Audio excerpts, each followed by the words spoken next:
Hear the stories of men and women switching hustles and escaping the odds through entrepreneurship after prison.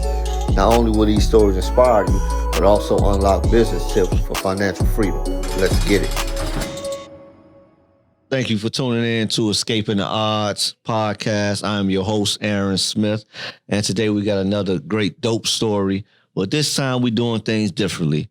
As you guys may notice, we have a young lady on the show. She's the first lady of Escaping the Odds. The month of March, we are doing Women's Month, and we're going to highlight the young ladies who has been in the criminal justice system and is now doing great things within their respective cities. So today I want to introduce you all Jacques Lofton, who runs a phenomenal organization, nonprofit organization called Lizzie Foundation. How's it going? It's going great. And how about you? I'm doing really, really well. Thank you all. Thank you for coming in today. I know you had to drive a little distance to get here. Yeah. But we definitely going to make it worth your while. Mm-hmm. Definitely going to do that. So tell us a little bit about basically your whole introduction to the criminal justice system. Like, how did that come about? Because you really don't look like somebody that did some time in prison. Right. I always get that a lot too. Yeah. Mainly just, I always tell people the girlfriend who was with the drug dealer boyfriend, and he, eventually he got hooked on the drugs. Okay. And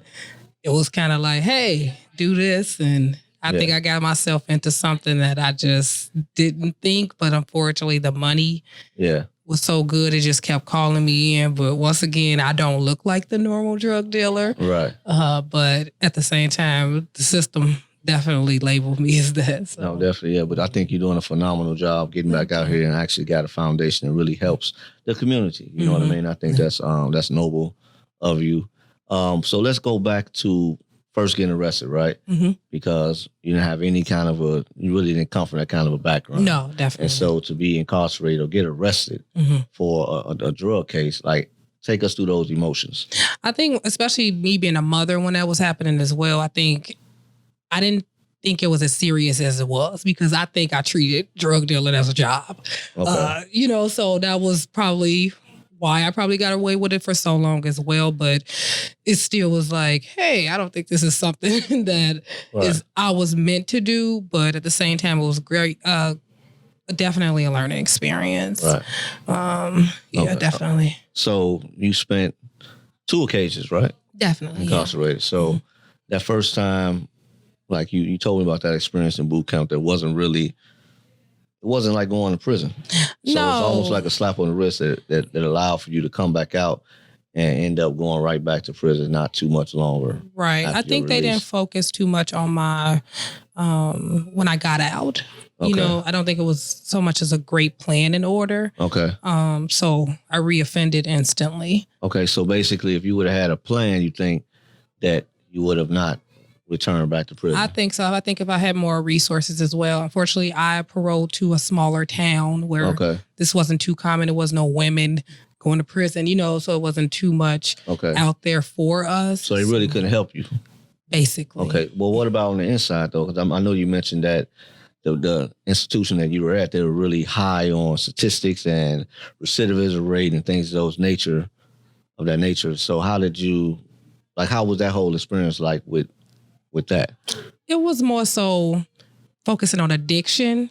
Okay. And you felt like you didn't have an addiction? I think my addiction was to money, but I don't think that's a bad addiction. I think I just needed to channel it to more positive things to get the money, if anything. But I think they was more focused on rehab and, not doing drugs or selling them. And I was just like, I don't think this is probably the problem, So at this point, I probably need to have resources to help me maintain being financially stable, So that was my main goal, and I don't think that was the system. Okay. Now, did you have any education?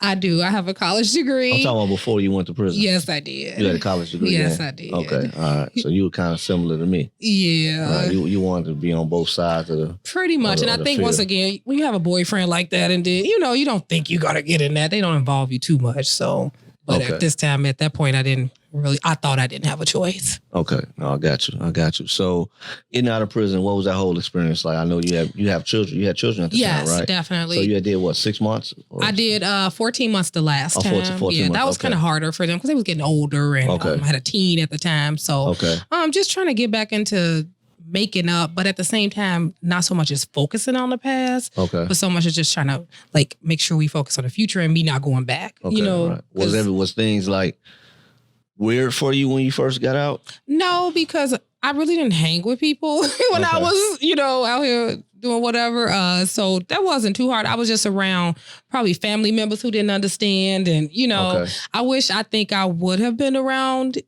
people that I probably can relate to a little bit more. Maybe it would have helped me cope a little more because I was called institutionalized quite a bit. Why is that? Because I still had things that I still did inside, I still thought about it, I still talked about inside. Now, give me an example of that. I think we may all experience that. I mean, I did a little bit over 9 years. So yeah, definitely. There's some things like you can kind of bring home with you. Yeah, definitely. Like I still got up and ran outside. I mean, that's not normal for Black people to be running outside. Right. But that's healthy though. Yeah, and that was a coping mechanism for me as well. Exactly, running. So, a lot of people, I mean, we don't run.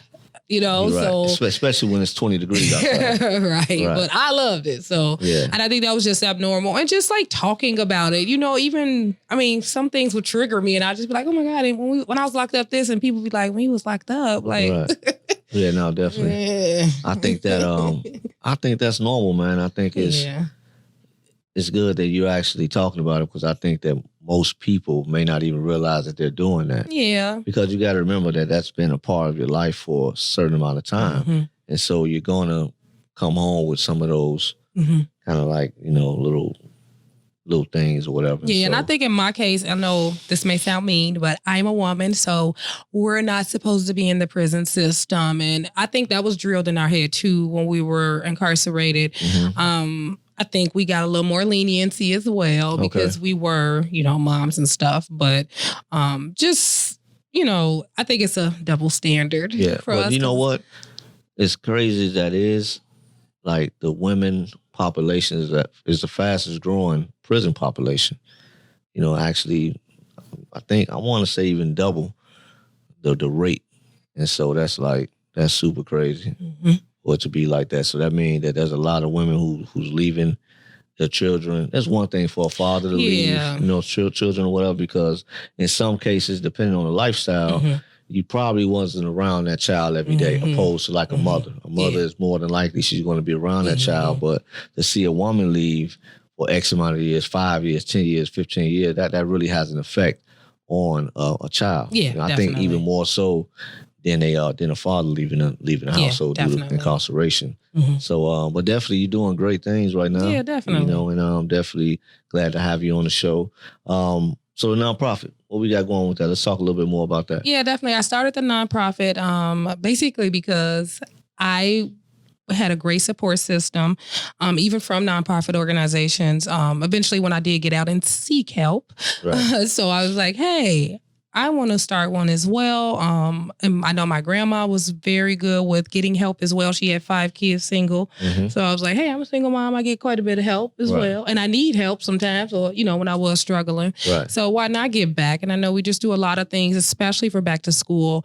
I'm giving away backpacks, uniforms. I do give away turkeys. I love that. Yeah.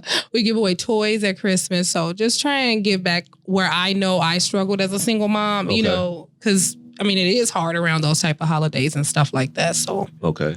And Lizzie Foundation, that was basically named after your grandma? Yeah, definitely. Like I said, she was a single mom, so I wanted to make sure that I honored her as well because she, got help just like I got help, and just like some other single mom may need help as well, or even single dads. Yeah, no, I don't discriminate. Right. No doubt. I like that. So what about like setting up your nonprofit?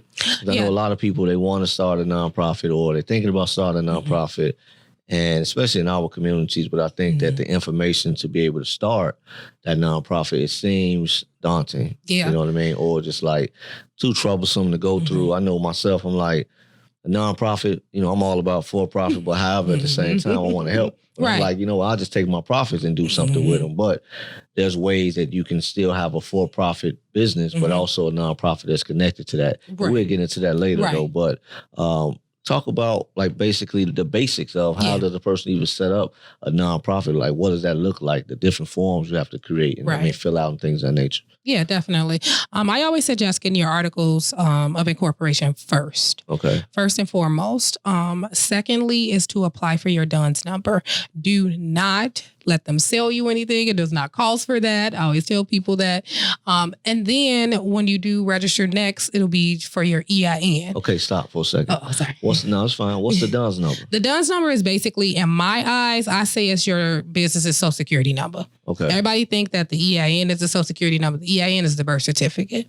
Oh, wow. Okay, that's a nice way of putting it. Yeah, that's just how I categorize it, because I noticed that you really have to register your EIN with your DUNS number. Don't put your social in that, because you want to make sure that you are not tied to this business legally with the IRS or anything like that. Okay. Yes, with bank statements and stuff like that, yes, but just kind of separate it when you do apply for your EIN. So okay. All right. And so is it DUNS? You said that was free? Yes, DUNS number are free. It's DUNS and Bradstreet. And you can usually Google that. And literally is asking this basic information about your business. Okay. I always say, make sure you don't use your home address or anything like that for your business. Either you can get a virtual office. This is for nonprofits. Yes, right? yep. Okay. And the same thing with even opening a business. Okay. I always call a nonprofit a business because it is a business. Okay. Definitely. Okay. Mm-hmm.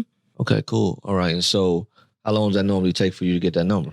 The EIN number you get right away. Right away, yeah. Mm-hmm. Yeah. What the DUNS number is. The DUNS number, you have to wait for them to call you because they just want to verify your business, basically. Okay. They just want to sell you some products, but you do need to just listen to their spiel and just kind of answer their questions, but just don't purchase any monthly plans or anything like that. Just get your number and just tell them what you're doing and all your business information, and you pretty much good to go. Okay, now you're telling me that the DUNS and EIN, of course, are free. Yes. Well, what will cost? Is there anything? No cost. The articles of incorporation for Chicago, I think it depends on nonprofits, I think, are only like $100. So at the end of the day, for registration of all this stuff, no more than $300 or anything like that. And you're not spending no time doing this. It's not like something you have to research or anything like that. Now, let me ask you this now. Is there a certain level of that you have to kind of, like, far as being a nonprofit, where I can only be able to raise X amount of dollars? Well, as far as fundraising, no, because at the end of the day, you're fundraising for your event. So you know the budget that you want. So you have to figure out, hey, this is what the amount of money we want and how much we going to get. And then you control how and who's going to give it to you. Now, let me ask you this. What if I'm not fundraising for an event? What if I'm fundraising for, let's say, salary? Well, I wouldn't even specify it as salary. I will specify it for an event or for your actual nonprofit. It can be just for operating costs. Operating costs, right. Yeah, definitely. So it has to be geared mainly towards the nonprofit. And you can pay yourself as a nonprofit member. Okay. And you have to have a board as well. So keep that in mind too, because you want to make sure you do get trustworthy people and just people that do have your back and the nonprofit's best interest in hand too. Okay. All right. As far as on the board, can I be on the board, but also like a executive director as well? I wouldn't suggest you hold two positions, just one. Okay. But you can still pay yourself regardless. Okay. Board members can be paid as well. Now, what if I wanted to pay myself? I'm feeling good, so I say, you know what? I want $100,000 a year. That's the How thing. does that work?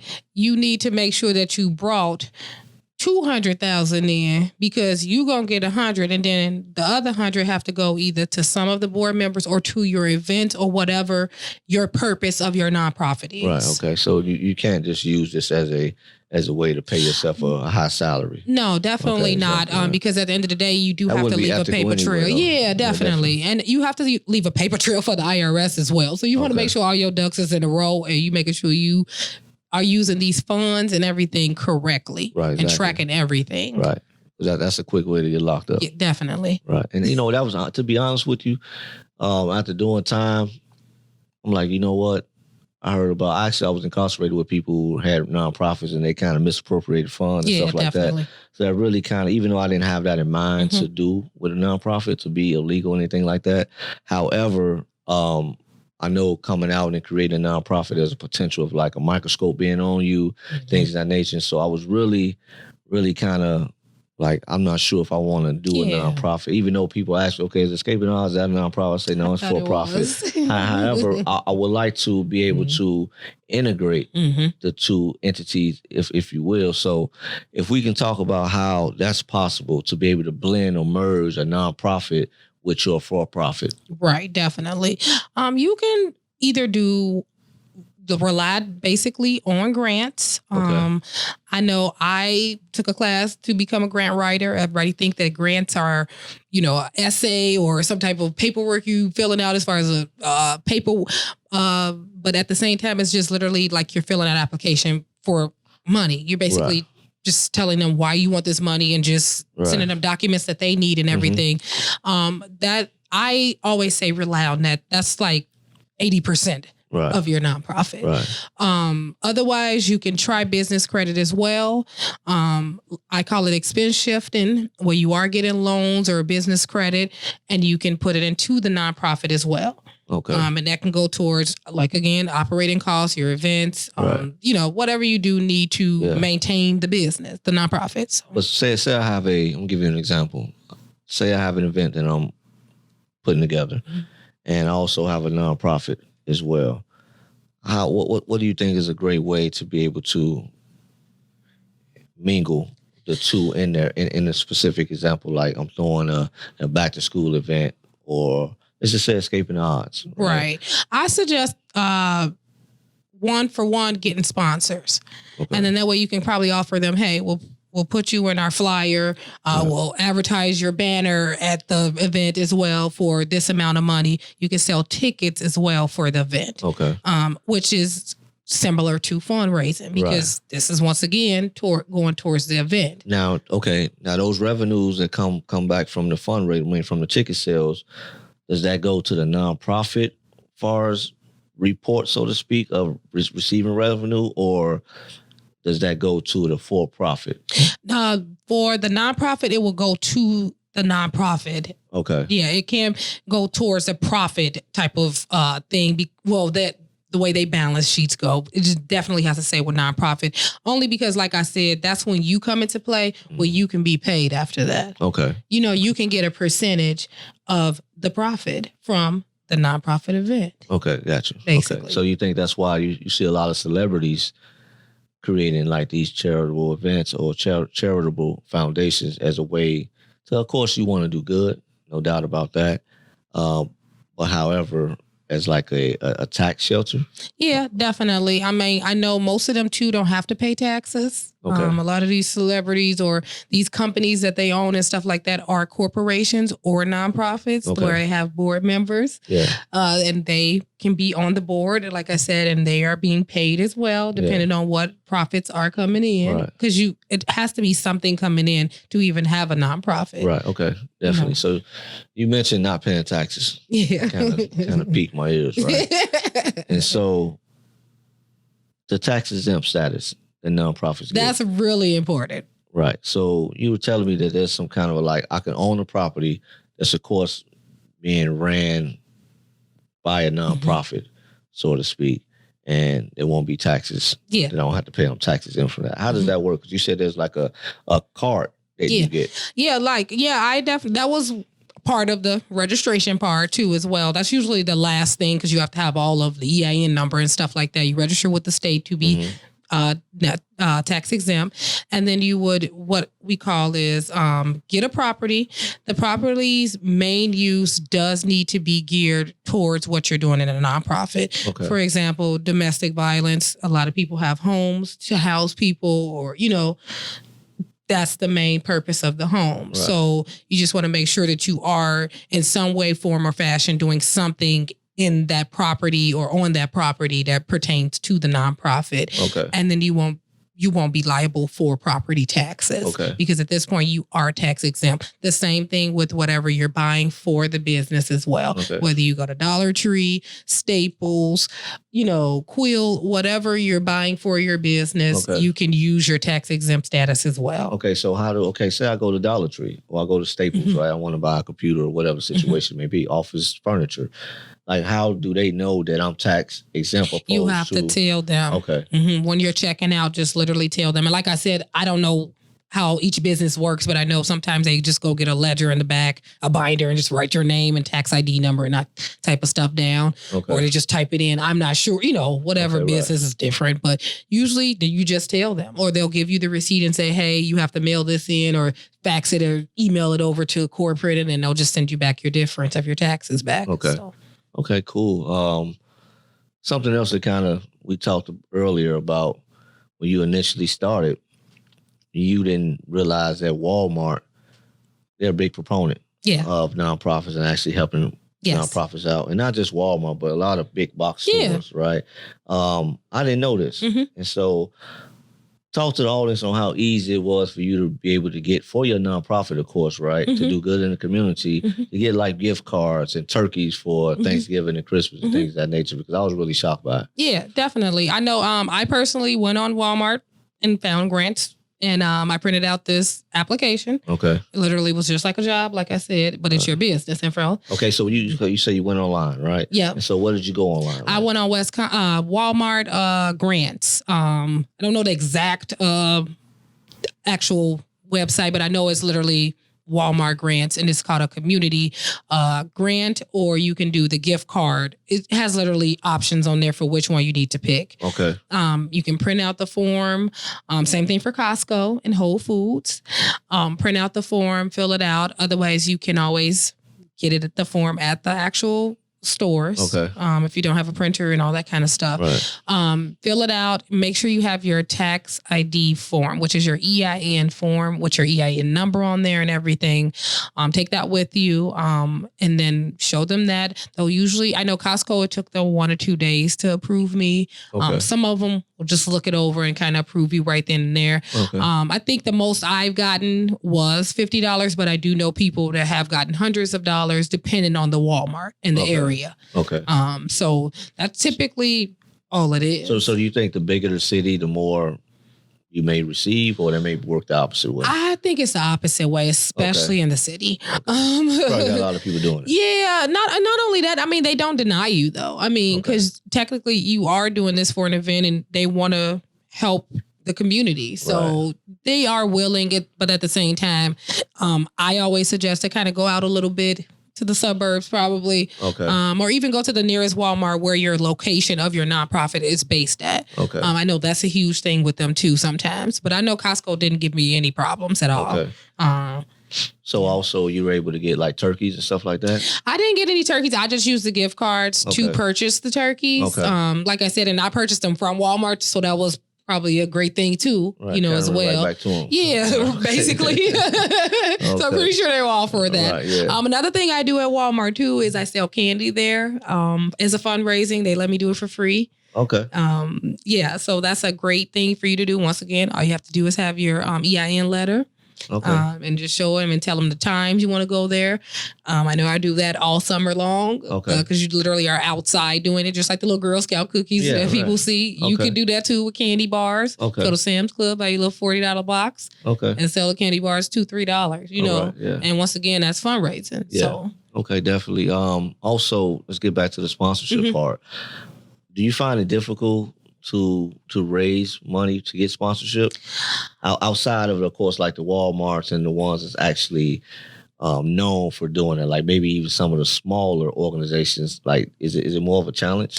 It is sometimes, because you have to figure I'm not the only one applying. Okay. And I think too, we have to understand that we have to have a paper trail as well. I know the first year I did not really get too much because I did not file any taxes. Okay. So they didn't have any proof that I did anything yet. You know what I'm saying? Okay, so let's talk about that. So because you didn't file taxes, you weren't able to get a certain amount of money, right? Yeah. So when you file taxes, is what they're saying is, okay, this person is actually a business, and this is what they spent, and this is what they had coming in. Okay, and so this is what we can give them, because it almost legitimizes you.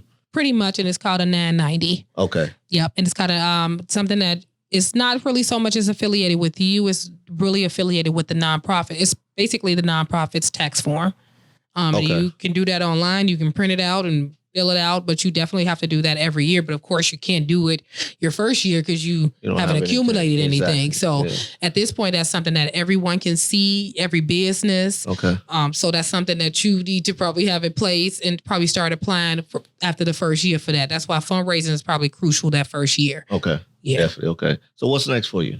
Next for me is I am doing backpacks over the summer for kids and uniforms. Okay. So we're just trying to give back wherever I can, especially around school time. I mean, I know as a single mom, it was hard for me to get all that stuff for kids. I mean, school supplies adds up after a while. Yeah, I can imagine. Now, the backpacks they got nowadays are really, really extravagant and 50 zippers and all that kind of stuff. So I know it definitely can cost. So website or Instagram I don't have a website. Facebook? I'm terrible at marketing. I'll get there. Okay. But I do have a Facebook. Okay. What is Lizzie Foundation. Okay. You can look us up. I have a Instagram as well. Lizzie Foundation as well. So we are on there. I'm always posting stuff. And yeah. Okay, cool. Well, again, thank you for stopping through. We love the support here on Escaping the Odds podcast. And there you go, guys. And ladies, thank you all for tuning in to Escaping the Odds podcast, where we continue to unlock freedom, opportunities over penitentiaries, and let's get it going and support this young lady, Lizzie Foundation. Thanks a lot. I appreciate you all. Don't forget to subscribe. I can be heard on Stitcher, Apple, iTunes, iHeartRadio, Spotify, anywhere with audio and podcasts are really being listened to. So check me out. Thank you all. Thank you. Peace.